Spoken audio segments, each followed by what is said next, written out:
All right, everyone. We have got some news here from Wired today about the Trump tariffs on China and the impact they're having on small businesses, but e-commerce as a whole.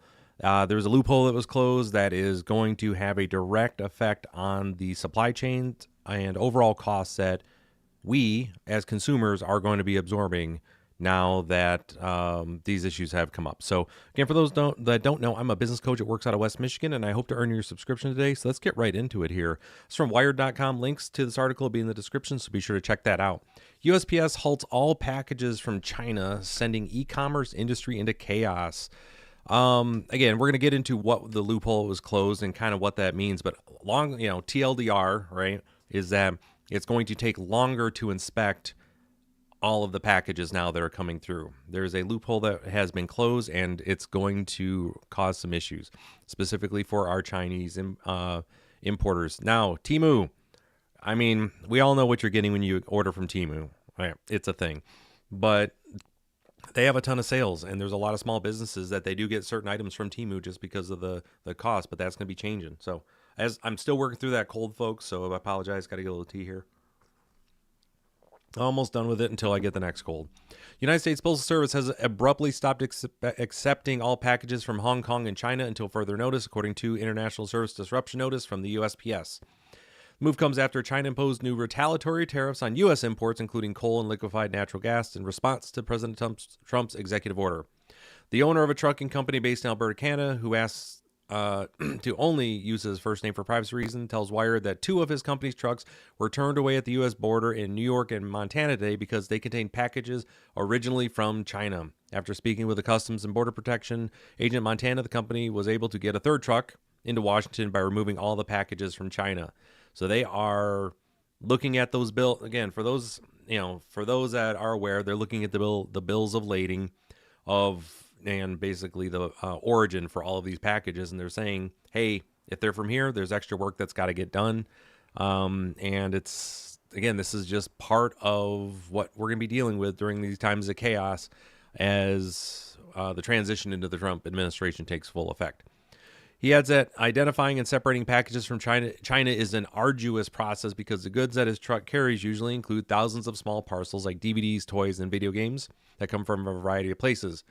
So we talked to the Montana CBP cargo supervisor, and they said everything is from the higher ups. Of course it is. It's not like guys, it's not like the local Custom Border Patrol said, hey, let's just decide to arbitrarily just screw with international shipping. Obviously, it came from up top.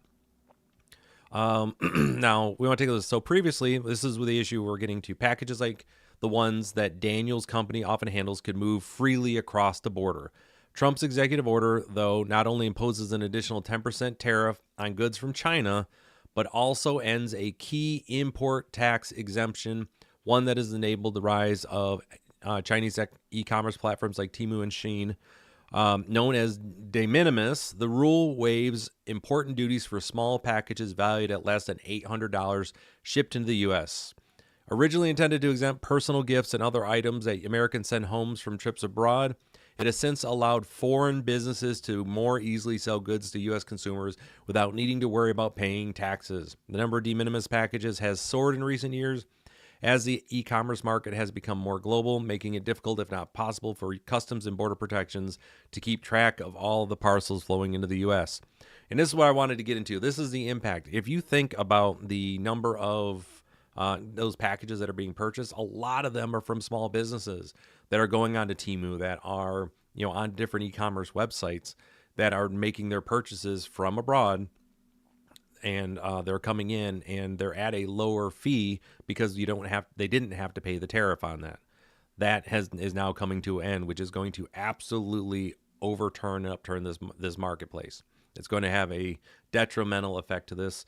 I know personally, I've purchased stuff for the local coffee shop and things for my business here that they were under that amount, and they came from Vietnam. They came from China. They came from those spots here in order to get that. But now, with this is going to be an issue for small business owners going forward. And to keep in mind, it's going to affect the supply chain, which is going to slow things down, which is going to add additional costs. So just keep that in mind.